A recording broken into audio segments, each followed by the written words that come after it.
Bi sɔgɔmada in na an bɛ taa ɲɛ ni an ka san miriliba ye. An sera yɔrɔ dɔ la, an b'a kan ka a jira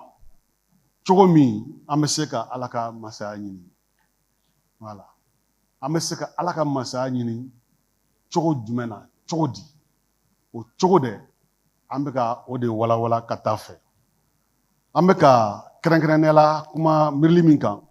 o ye nin ye, Ala ka fɛta fɔlɔ, o ye min ye ka o dɔn, ka o dɔn. Ka ɲini ka Ala ka fɛta fɔlɔ,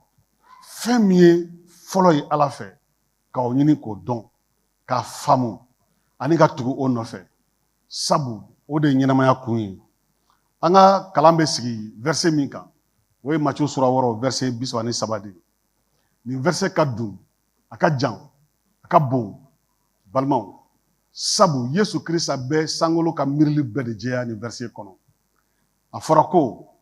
a ye Ala ka masaya ni a ka tilennenya ɲini fɔlɔ. O mana kɛ, Ala na o fɛn tɔw bɛɛ di aw ma ka fara olu kan.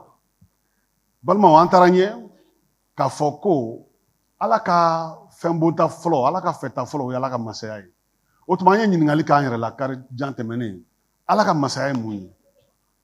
An ye donna o kɔnɔ ka o walawala. An y'a jira k'a fɔ ko masaya ye sankolo ka marali nɔ ye dugukolo kan. Masaya, n'an ko masaya mun ye? Masaya ye sankolo ka marali nɔ ye dugukolo kan. O kɔrɔ ye nin ye, ko Ala ye dugukolo da k'a dilan k'a fa cogo min na, k'a bila cogo min na a bɔra o kɔrɔ. Dugukolo ɲagamina, dugukolo yɛlɛmana ka don fanga wɛrɛ bolo, n'o ye Sitani fanga ye. O tuma sankolo ko n tɛna dugukolo to a bolo, n bɛna dugukolo ɲini, n bɛna a nɔfɛ, n bɛna ni n ka mara ye, n bɛna ni n ka miirili ye, n bɛna ni n ka taabolo ye, n bɛna ni n jogo ye, walisa ka dugukolo ka miirili yɛlɛma, ka dugukolo taabolo yɛlɛma, ka dugukolo jogo yɛlɛma, k'a kɛ n ta ye. O la Ala ko n ka masaya bɛna dugukolo kan. Tuma n ka masaya bɛna dugukolo coloniser, k'a minɛ k'a kɛ n ta ye. O la mara bɛ kɛ cogo min na sankolo la, Ala nan'o mara kɛ cogo di? Wa o mara bɛ fɛn damadɔ de ɲini, ka an ka jogo, an ka miiriliw, an ka kɛwalew, ani an ka latigɛw, k'olu yɛlɛma ka kɛɲɛ ni Ala ta ye. Balimaw, o yɛlɛma, o de ye fɛnba ye, masaya ye o de ye. An ko masaya ye, ayiwa, o fanga min ye, balimaw, o taabolo de, minnu sɔnna masaya ma, olu de bɛ wele ko danfɛn kuraw. O b'a jira ko an jogo yɛlɛmana, an jogo kɔrɔw an y'olu bila. An ka miirili cogo yɛlɛmana, an tɛ miiri tuguni i ko, ayiwa, diɲɛ mɔgɔ bɛ miiri cogo min na. An tɛ taama i ko olu bɛ taama cogo min na. O la, an bɛ miiri ka taama ka kɛ ni sankolo kalan taabolow ye. Balimaw, nin ye fɛnba ye. O de kosɔn Yesu ko a ye sankolo ka mara, o de wele, ayiwa, an ka don o don ɲɛnamaya kan. O kɛtɔ la, a ka kalan dili senfɛ, kalandenw y'a ɲininka, a ɲin'a fɛ ko a k'aw dege Ala deli la. A ko tuma n'a bɛ Ala deli, a y'a fɔ tan ko an fa min bɛ sankolo la, an fa min bɛ sankolo la. A ye mun tugu o la? Fɔlɔ, i tɔgɔ ka saniya. Balimaw, mɔgɔ kelen min ye Ala ɲininka a tɔgɔ la, o ye Musa ye. Bɛnama ma ɲininka a tɔgɔ la. Ani Ala y'a tɔgɔ kelen fana de di adamadenw ma, Yawe. Ala tɔgɔ tɔ fɛn fɛn bɛ Bibili kɔnɔ,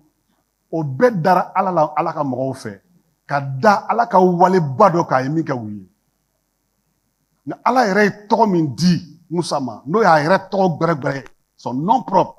o ye Yawe. Balimaw, o tɔgɔ in ka bon, o tɔgɔ in ka senu. A ko Musa, taa n'o tɔgɔ de ye. Musa donna n'o tɔgɔ de ye Misira. Faraw kun tɛ se k'i bolo d'a kan. O tɔgɔ de ye Misira bolitanw bɛɛ da dugu ma, ka bɔ ni Ala ka jama ye. O tɔgɔ de ye kɔgɔjibilen cɛ tigɛ. O tɔgɔ de y'u mara kungokolon kɔnɔ. O tɔgɔ de tugur'u nɔfɛ. Wa fo kana se Masiya nali ma, Masiya nana n'o tɔgɔ de ye Yeshuwa. Yawe bɛ kisili kɛ. kɔrɔ dɔw ye tɔgɔ ka di tɔgɔ ka bon an ka bɛti dɔ bɛ yen o tɔgɔ ka di ye o tɔgɔ ka di ye o tɔgɔ ka di ye o tɔgɔ bɔɲɔgɔn tɛ o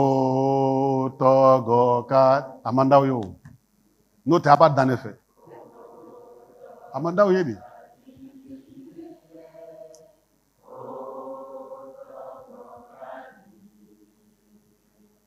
o tɔgɔ bɔɲɔ encore an bɛ segin a kan alléluia o tɔgɔ ka di ye o tɔgɔ ka di ye o tɔgɔ ka di ye o tɔgɔ bɔɲɔgɔn tɛ amina o tɔgɔ kelen pe de bɛ bato tɔgɔ min bɛ bato dugukolo kan Yeshua Yahweh bɛ kisili kɛ o de kosɔn n'i ko Yeshua Ozana o kɔrɔ Yahweh an kisi Yahweh ka Mali kisi a tɔgɔ ka saniya Mali kɔnɔ a tɔgɔ ka saniya an ka église kɔnɔ a tɔgɔ ka bolo bɛɛ bin Ala tɔgɔ bɛ wele boli o boli la mɔgɔ o mɔgɔ la batofɛn wɛrɛ kan o tɔgɔ o bɛɛ ka bin Yahweh barika la Mali jɔlen ka to Yahweh barika la wa Mali mago bɛ nin tɔgɔ de la bi balima o tɔgɔ ka saniya Yesu taara ɲɛ a ko i ka masaya kana i ka masaya kana o kɔrɔ ye nin ye i ka mara kana an ka ɲɛnamaya kan i ka mara kɛcogo o kana an jogo kan o kana an ka miiriliw kan o kana an ka taabolow kan o kana an ka baara kan o kana an ka fɛn bɛɛ kan a ye sabanan tugu a la i sago ka kɛ dugukolo kan i ko a bɛ kɛ sankolo la cogo min na i sago ka kɛ o kɔrɔ ye nin ye min ka di i ye sankolo la a bɛ ka kɛ cogo min na sankolo la fila tɛ sankolo la juguman tɛ ɲuman de bɛ yen i sago duman de bɛ yen o sago duman kana ayiwa an ka ɲɛnamaya kan Ala sago ka kɛ Mali kɔnɔ Ala sago ka kɛ Mali kɔnɔ balimaw tuma min na ni Yesu ye nin delili kalan di fan fila de don fan fɔlɔ bɛ dan yan i sago ka kɛ dugukolo kan i ko a bɛ kɛ sankolo la cogo min na fan filanan o y'an ka magokow de ye o y'an ka magokow de ye an ka bidon di an ma an ka kɛw yafa an ma an mara an kisi o juguman ma i y'a ye o tɛ fɔlɔ ye o min ye fɔlɔ ye i ka tɔgɔ ka saniya i ka masaya kana i sago ka kɛ o de ye masaya deli kɛcogo ye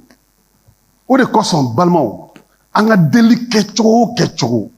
n'a ma nin taabolo in jate minɛ deli bɛ jɛngɛ n'i nana ni magokow ye fɔlɔ k'o jira Ala la k'a sɔrɔ i ma Ala tɔgɔ saniya ɲini i ma Ala ka masaya ɲini i ma Ala sago ɲini parce que magoko minnu filɛ nin ye tuma dɔ i bɛ miiri ko dɔw ka ɲi ma Ala b'a dɔn ko a dɔw bɛ n'a dir'i ma sisan a ma ɲi ma nka n'i y'a sago ɲini o tuma a b'a sago kɛ magoko min kan ka d'i ma wagati min na a t'a wagati jɛ a t'a wagati jɛ balimaw n'an y'o faamuya an bɛ yɛlɛma don an ka delikow la o de kosɔn don o don sɔgɔma n'i wulila a fɔ matigi i sago ka kɛ n ka ɲɛnamaya la o ye fɛnba de ye o kɔfɛ Yesu bɛ sɔrɔ ka a fɔ kuma tilennenya kan bi an bɛna kuma tilennenya ko la tilennenya ye mun ye tilennenya ye mun de ye balimaw n'an ko tilennenya an kan bɛ mun de ma ka kɛ ni diɲɛ ka miirili ye tilennenya ye fanga sigilen de ye jama fɛ walima jamana fɛ walisa ka adamadenw ka hakɛ d'u ma c'est-à-dire la justice est une institution publique chargée d'appliquer le droit o ye diɲɛ ka faamuya cogo ye bi n'an ko tilennenya an kan t'o ma an kan t'o ma sabu diɲɛ ye tilennenya baara kalifa mɔgɔ minnu ma cɛ ni muso minnu ma o si tilennen tɛ mɔgɔ kelen t'a la dugukolo kan min tilennen don bibili b'o sɛbɛntiya Romains sura 3 la verset 10 na mɔgɔ si tilennen tɛ hali mɔgɔ kelen Romains sura 10 verset 10 sura 3 verset 10 il n'y a point de juste même pas un seul sur la terre e tilennen tɛ ne tilennen tɛ adamaden si tɛ yen k'a tilennen don o tuma ni adamaden tɛ dugukolo kan k'a tilennen don ni tilennenya baara kalifara mɔgɔ kelenbali ma a bɛ se ka tilennenya baara kɛ cogo di o de kosɔn n'a ye nin faamuya balimaw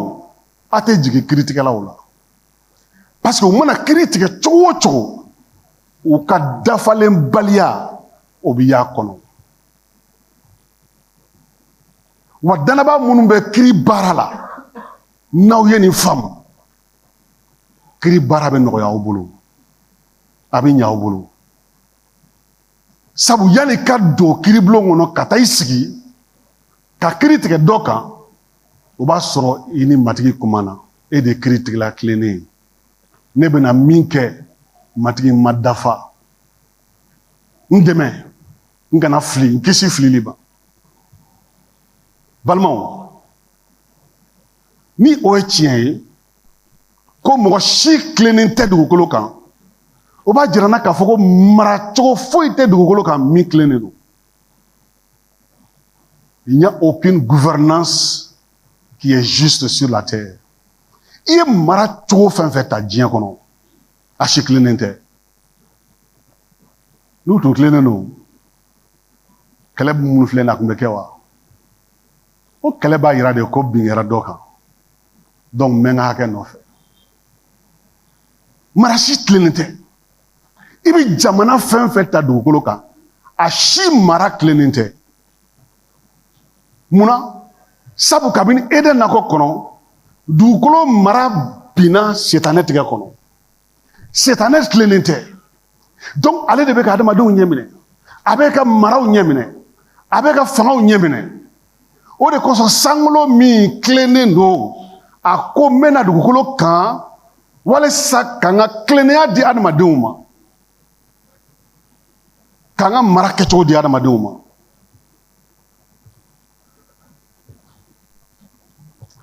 balimaw tilennenya ye mun ye o tuma que signifie la justice tilennenya an k'a faamu o ye un bon alignement c'est-à-dire que ka tilen dɔ kɔ ka tilen dɔ kɔ k'i jɔ dɔ kɔ ka tilen o kɔ o de ye tilennenya ye o kɔrɔ ye nin ye ka i jɔ Ala ka masaya kɔ Ala ka fanga k'i jɔ o kɔfɛ k'i tilen Ala ka fanga kɔfɛ i t'i jɛngɛ i tɛ taa kini i tɛ taa numa o de ye tilennenya ye o kɔrɔ ko tilennenya tɛ dɔwɛrɛ ye Ala ka fanga kɔ Ala ka masaya kɔ tilennenya tɛ ka kiiritigɛlaw ka dulokiba don ka fugulanba don ka n'i sigi tilennenya tɛ ka pasɛri fini don ka n'i jɔ tilennenya tɛ jalamuguba melekeli ye tilennenya tɛ nin si ye nka tilennenya balimaw jɔyɔrɔ de don position de don Ala ka masaya Ala ka mara kɔfɛ walisa ka a faamu n mago bɛ mɔgɔ damadɔ la Samuel vieux kana Bolomadina Abraham Abdraman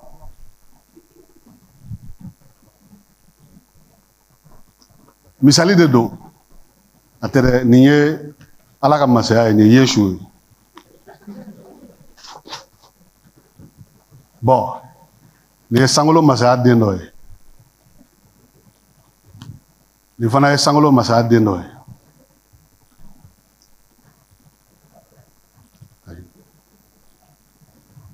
Ni fana ye sankolo masaya den dɔ ye. Ni Ala ka masaya ye, Ala ka tilennenya ye.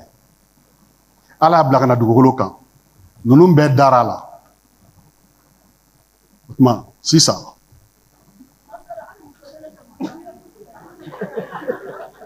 Jacqueline na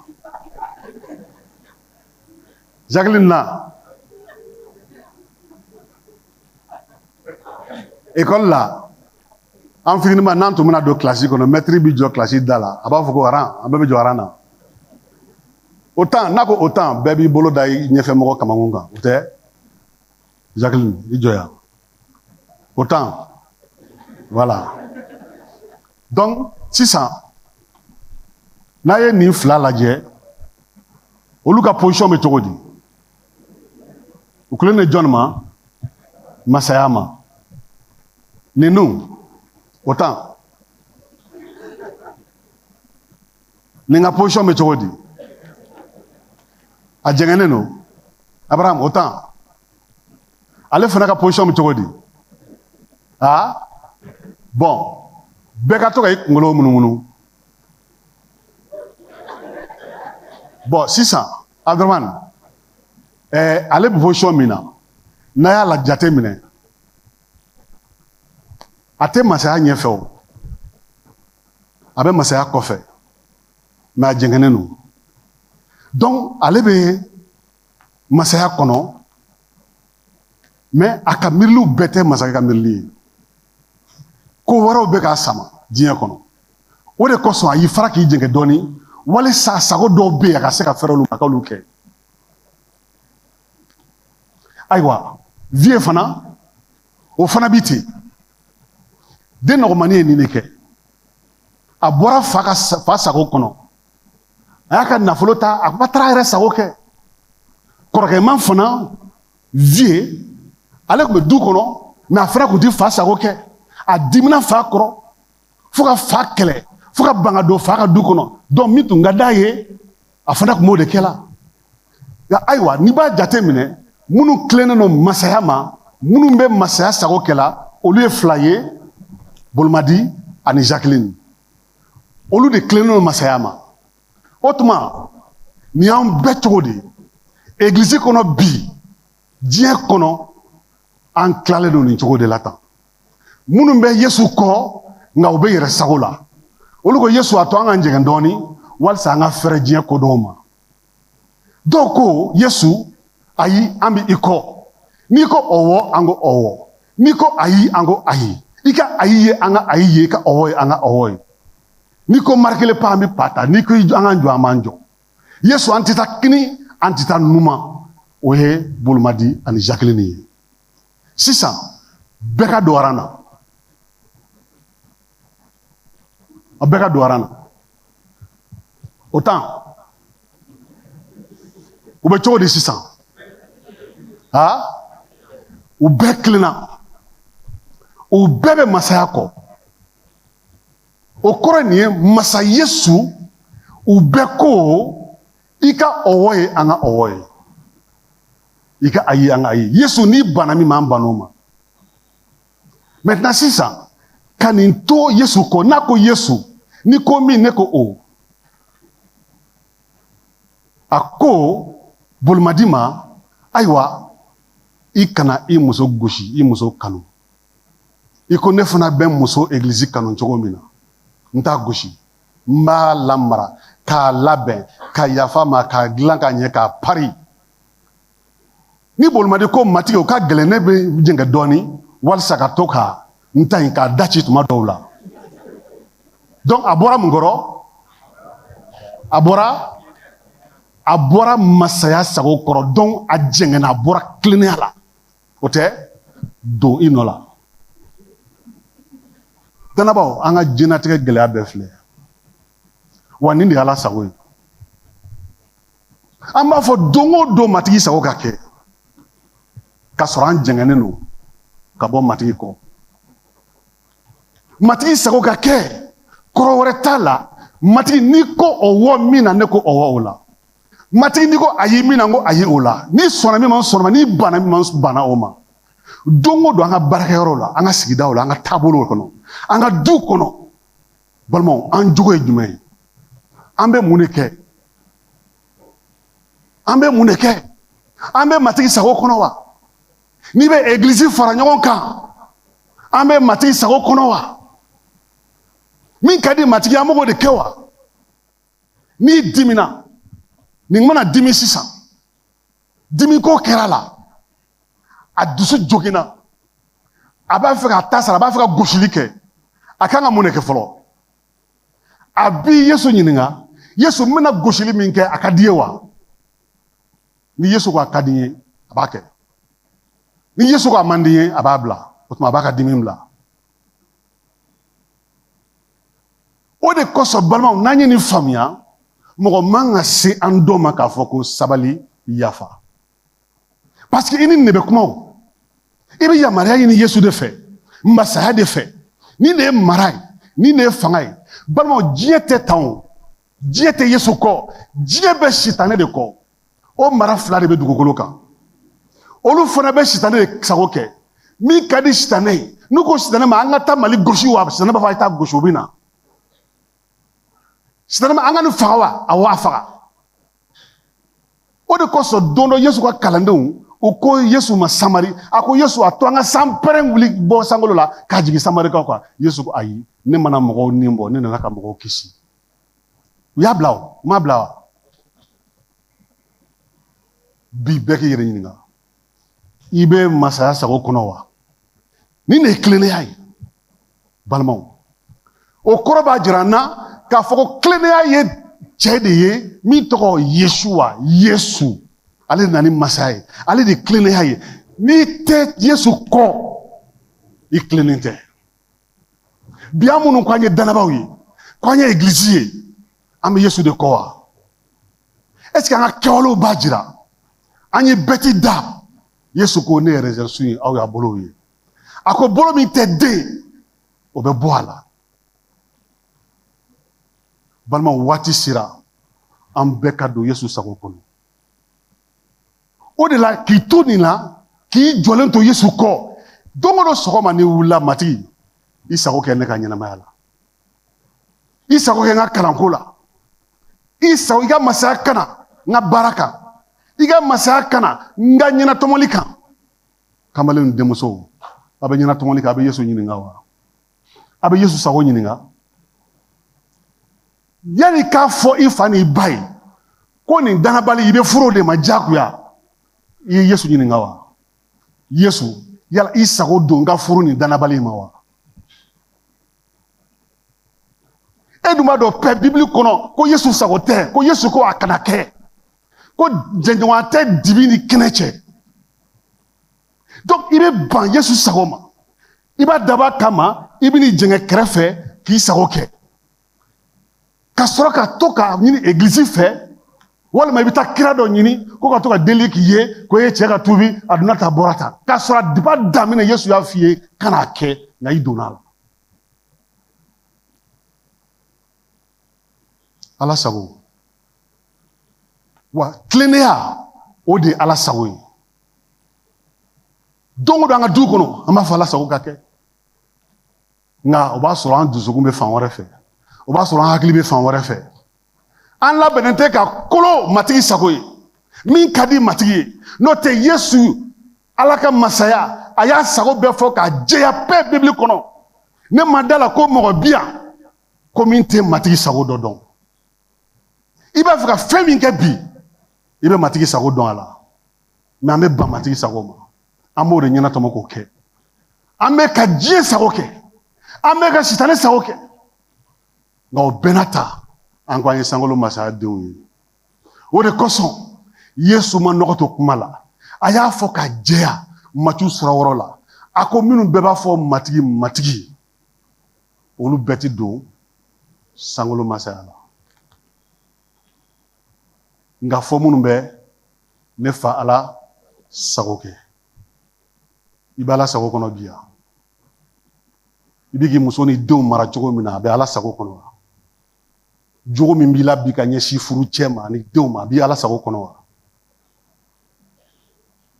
balimaya la ani ɲɔgɔn cɛ an ka du kɔnɔ an bɛ ka ɲɔgɔn kɔnɔya dusukun cogo min na a bɛ Ala sago kɔnɔ wa a ka di matigi ye wa baarakɛyɔrɔ la an labɛnnen don ka tɔɔrɔ dɔw ta minnu ye matigi sago ye wa o la tilennenya tɛ dɔwɛrɛ ye ka i tilen Yesu kɔ ka i tilen Yesu kɔ balimaw nin de ye Ala sago ye wa wajuli banna wajuli banna chrétien kɔnɔ bibili kɔnɔ bi wajuli fɛn fɛn kɛ a bɛɛ bɛ nin kɔfɛ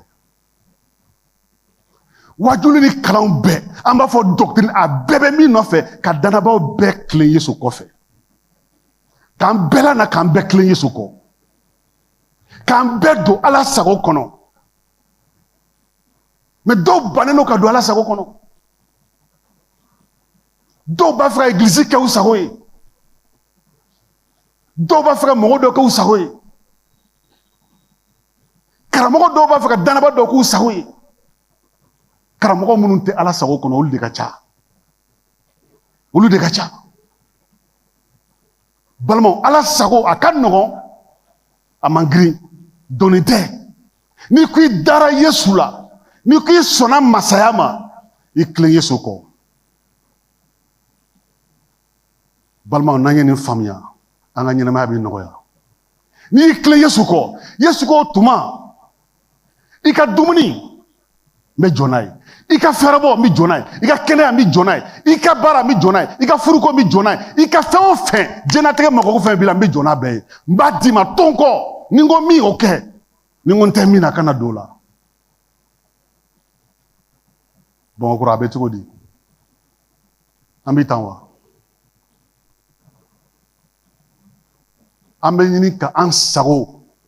an yɛrɛ sago k'o kɛ ka matigi sago tɔnɔ min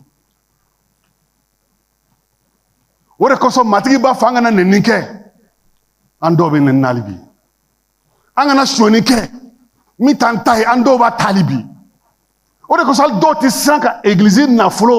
k'a namara ka k'u ta ye i bɛ Yesu sago kɔ wa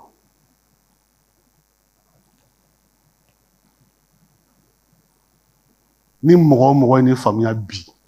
k'a latigɛ ka yɛlɛma don i ka ɲɛnamaya la don o don k'i Yesu ɲininka yanni i ka ko dɔ kɛ yanni i ka kuma i dimina yanni i ka kuma matigi n bɛna min fɔ a bɛ bɛn i ma wa n'a t'i bɛn i ma a fɔ n ye n b'a jɔ Yesu ni min b'i kɔnɔ a bɛ kuma i fɛ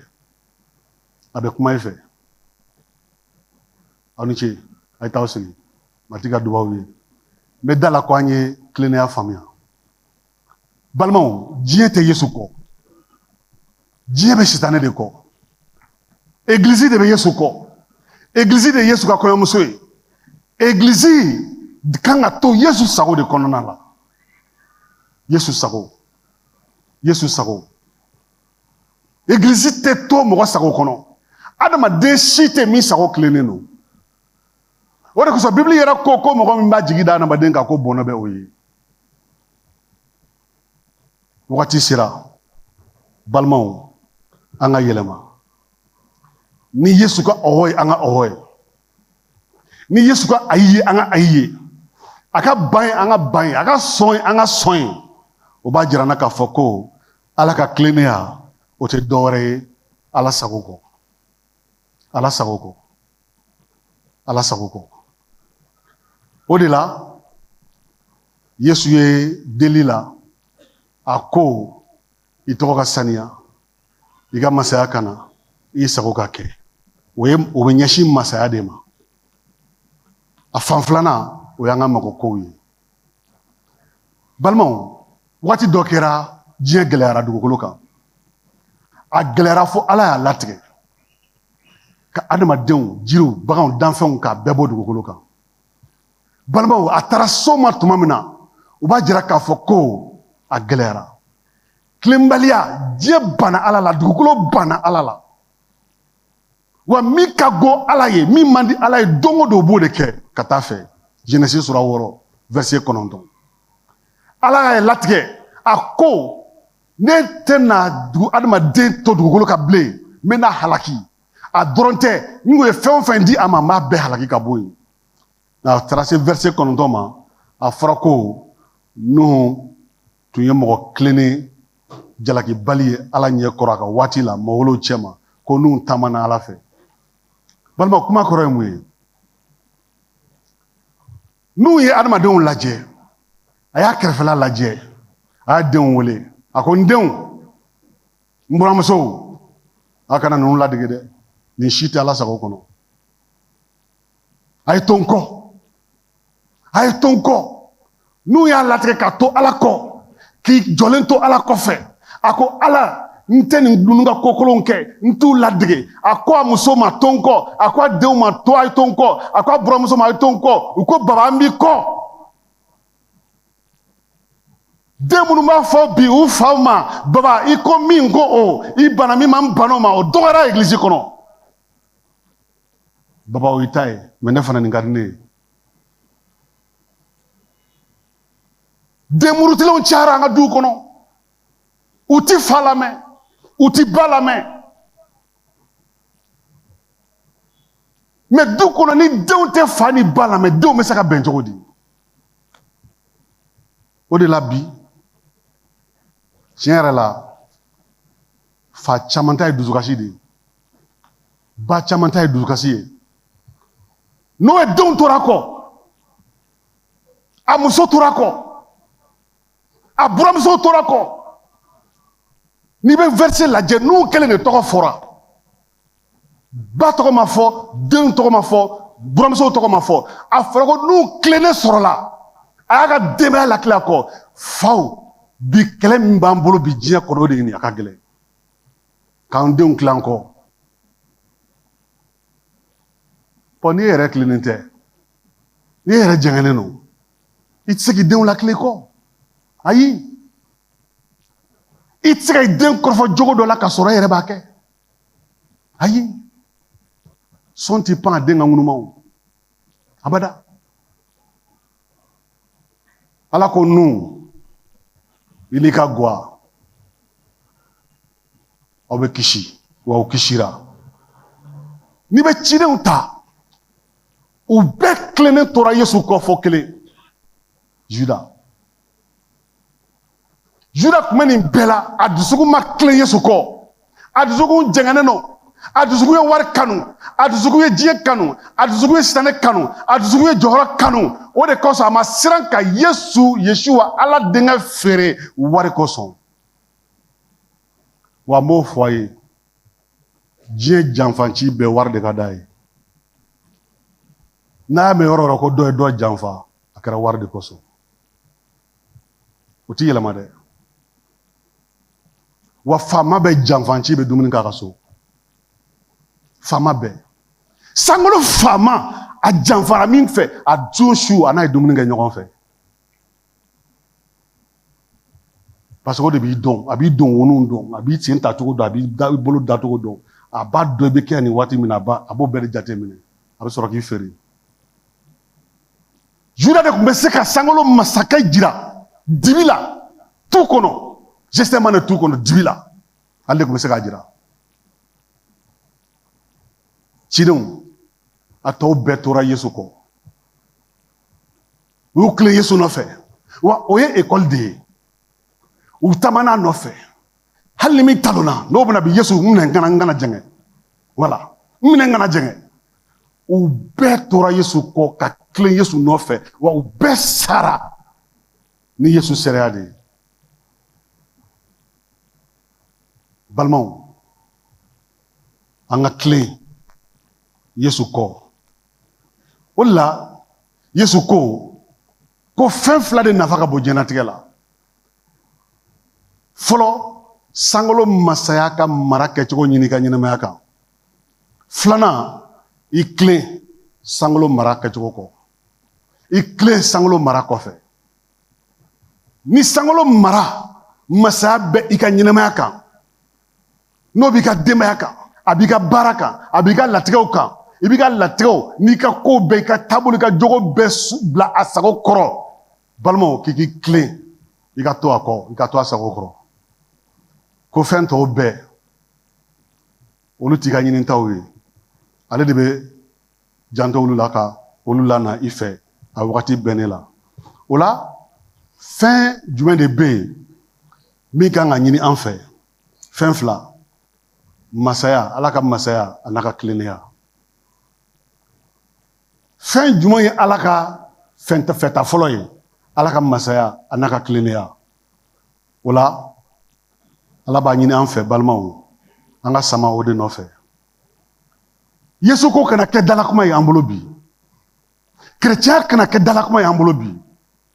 wa tant que an bɛ matigi sago kɔnɔ balimaw an bɛ yɔrɔ o yɔrɔ an bɛ don ko o ko la o ko bɛ basigi ni église tilenna bi matigi yesu kɔ jamana bɛ basigi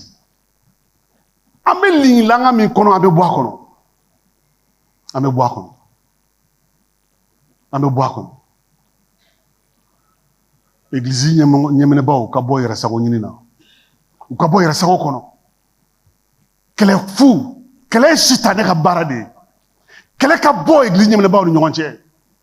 kɛlɛ ka bɔ pasɛrɛw ni ɲɔgɔn cɛ jɔyɔrɔko ɲini o ka bɔ pasɛrɛw ni ɲɔgɔn cɛ an ka tile matigi sago kɔ o tilennenya balimaw matigi b'o yɛlɛ jamana kan o tilennenya bɛ jamana tile a bɛ jamana lajɔ a bɛ jamana lajɔ don o don an bɛ matigi sago ɲini mali kan matigi b'a sago kɛ parce que an yɛrɛ bɛ matigi sago kɔnɔ o de la Matthieu ko Matthieu sura wɔɔrɔ la verset 25 Yesu ko o de kosɔn ne b'a fɔ aw ye ko aw kana hami aw baloko la ko aw na mun dun ka mun min aw kana hami aw fɛrɛbɔ ko la ko aw na mun fini don ni man girin dumuni ma wa farikolo man girin fini ma wa balimaw an ka dɔn ko jɛnatigɛ la fɛn caman de bɛ boli la anw yɛrɛ nɔfɛ walasa k'an minɛ mɔgɔko ninnu olu de bɛ k'anw ɲini olu de bɛ i ɲinina don o don k'i minɛ k'i ka waati minɛ k'i hakili minɛ k'i dusu minɛ k'i ka latigɛ minɛ ka i jogo minɛ ka i yɛlɛma k'i kɛ u ta ye o de kosɔn Yesu ko olu bɛ ɲinina k'e minɛ e bɛ tila ka taa olu nɔfɛ ayi ala ka masaya ni a ka tilennenya o kɔrɔ ala ka masaya ni a sago t'o kɔnɔ ala ka masaya kɔnɔ dumuni bɛ yen ala ka masaya kɔnɔ fɛrɛbɔ bɛ yen ala ka masaya kɔnɔ so bɛ yen ala ka masaya kɔnɔ avenir bɛ yen ala ka masaya kɔnɔ baara bɛ yen ala ka masaya kɔnɔ furu bɛ yen ala ka masaya kɔnɔ magokow bɛ yen a dumanw a tolibaliw matigi ko n b'a di aw ma balima i m'a ye an caman presque an bɛ baara kɛ la don o don heure 8 dumuni de nɔfɛ an bɛ taa baara yɔrɔ min na dɛ kalo kɔnɔ ka sara ta an b'a kɛla mun dumuni fini so o baara yɛrɛ o man bɔ dɔw ye baara 2 3 ta bi u bɛ na n'o baara jiginna u bɛ taa nin na n'o banna u bɛ taa nin fana la n'u bɔra 6 heures du matin so u bɛ don 22 heures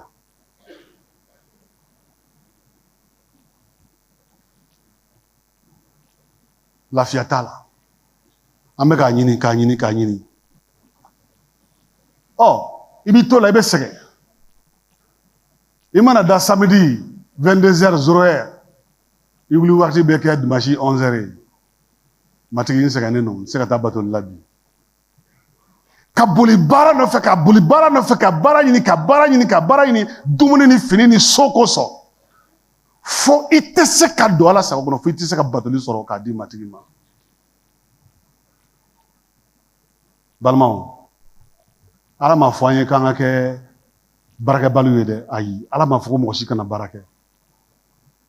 matigi yɛrɛ ko ni min tɛ baara kɛ o kana dumuni kɛ nka matigi ko de kana boli olu nɔfɛ kana to olu ka i minɛ ka i kɛ u ka jɔn ye a ko ne ka masaya ne ka tilennenya fɔlɔ ɲini kana to o fɛnw ka kɛ fɔlɔ ye jɔyɔrɔ fɔlɔ i ka ɲɛnamaya la jɔyɔrɔ fɔlɔ ala ka masaya ani ala sago o de don balimaw Yesu y'a fɔ sisan verset in kɔnɔ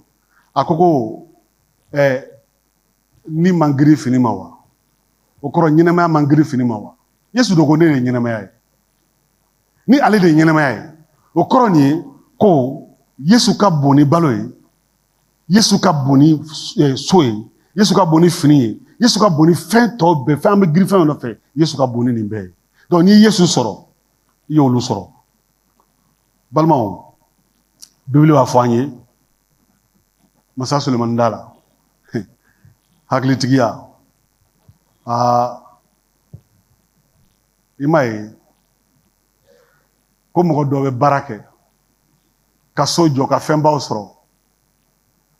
ka sɔrɔ k'i da ka sa ka taa k'o to.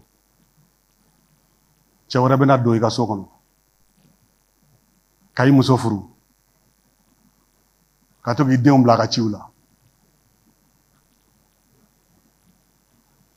I tun bɛ baara kɛ 6 heures fo 22 heures. I ma batoli sɔrɔ matigi ye. I ye villa jɔ. I y'a fa dumuni na. I ka armoire falen don bazin baw la. I dara don dɔ i ma wuli. I sara. An y'i su don. San 1 san 2 tɛmɛna cɛ dɔ bɛna ɲɛbɔ i muso fɛ. Muso b'a fɔ sa ko so in kɔni, ne ni n cɛ de ta don, ne tɛ se ka bɔ so in kɔnɔ. N b'i furu, i bɛ to so in kɔnɔ. N bɛ to ka na yan. N'a nana a b'i ka fini don. Nka e tɛ se ka foyi kɛ bilen o. Muso ɲinɛ ne ko a mɛnna.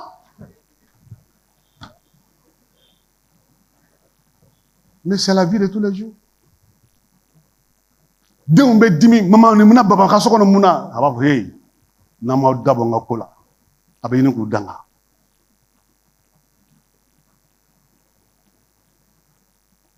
O de kosɔn Yesu ko an kana to mɔgɔkow ka kɛ an ka fɛn bonta fɔlɔ ye.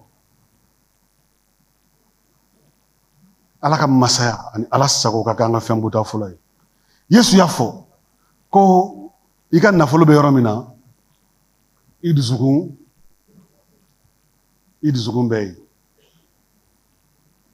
Balimaw, an bɛ wariba don fɛn caman na. K'a sɔrɔ a dɔw yɛrɛ mɔgɔko tun t'an ye. Nka n'an taara butigiw la, an bɛ fɛnw san ka wariba don u la. An bɛ se ka 40,000, 50,000, 60,000 don minɛnw la ka na bila an ka so kɔnɔ. Dimanche mana na batoli la, an bɛ 200 bɔ, an b'o di matigi ma, an b'o bila matigi ka sigi kɔnɔ. K'a sɔrɔ i ye fɛn minnu san butigi la, kalo 3 b'i tɛmɛ i ka so kɔnɔ k'a sɔrɔ i ma maga dɔw la. Mais dimanche, i bɛ fitinin de di matigi ma. Parce que matigi tɛ jɔyɔrɔ fɔlɔ la i ka ɲɛnamaya la. O fɛnw de ye jɔyɔrɔ fɔlɔ i ka ɲɛnamaya la. O de la i bɛ nafolo don olu de la. Nka n'i ye jɔyɔrɔ fɔlɔ di matigi ma, n'i donna Ala sago kɔnɔ, balimaw, i bɛ dépense ba kɛ matigi de la. I ka wari fanba bɛ don matigi de la. A bɛ don Ala ka masaya de la. O de kosɔn n'i ka nafolo bɛ Ala ka masaya la, i dusukun fana bɛ kɛ yen. Wa diɲɛ tension bɛ cogo min na, o tɛ se ka i dusukun bɔ a cogo la. O de kosɔn Yesu ko, i ka nafolo i b'a bila yɔrɔ min na, i dusukun bɛ taa yen de. I dusukun bɛ taa yen de. I dusukun bɛ taa yen de. O tɛ se ka yɛlɛma dɛ balimaw. An ka nafolo don matigi la Ala ka masaya la. Yesu ko, a ye Ala ka masaya ɲini fɔlɔ, a n'a ka tilennenya, fɛn tɔw na fara olu kan. I ka fɛn bonta fɔlɔ man ka kɛ fɛnw ye. I ma Yesu yɛrɛ ko fɛnw. A man ka kɛ olu ye. Nka i ka fɛn bonta fɔlɔ kan ka kɛ ayiwa yɔrɔ dɔ de, o ye sankolo masaya ye. Ani jɔyɔrɔ dɔ, Ala sago. O 2. Balimaw, an kana to baara o ka an kɔrɔ fo k'an dɛsɛ. Fɛn ɲini o kana an kɔrɔ fo k'an dɛsɛ. Ka baara kɛ Ala ye. Cherchez d'abord le royaume. An ka Ala ka masaya ɲini fɔlɔ. Bi a bɛ di. I bɛ Ala sago kɔnɔ wa? An bɛ Ala sago kɔnɔ wa? An ka église Bamakɔkura, an bɛ Ala sago kɔnɔ wa? Mali église, an bɛ Ala sago kɔnɔ wa? Yesu diyaɲɛko y'an diyaɲɛko ye wa? Yesu banko y'an banko ye wa? An ka wuli ka Ala deli.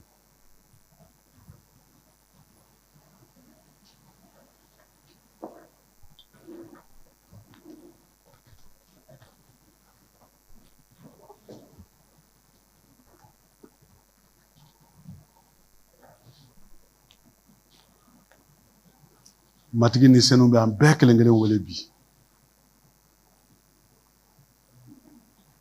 Balimaw n'an b'a fɛ ka ɲɛnamaya tigi la, ni Ala sago ka di an ye, n'o de ye a ka tilennenya ye, bi an ka don ran na. An k'an jɛngɛnen bɔ, an ka don ran na. An ka nimisi k'a fɔ matigi, bi ta tɛmɛnen kɔ, n bɛ i kɔ. I banko ye n banko ye, i janyako ye n janyako ye. Ni senu b'a deli fɛ i ka fanga di yan, ni n talonna kana to n ka bin, kana to ɲɛ ka bɔ Yesu la. Don o don ni wulila a fɔ matigi Yesu, i sago ka kɛ n ka ɲɛnamaya la bi. N b'a fɛ k'i sago de kɛ. Fɛn fɛn t'i sago ye kana sɔn n ka don o la bi. O kɛ i ka don o don deli kan ye. I bɛna ye matigi b'i ɲɛ minɛ cogo min na.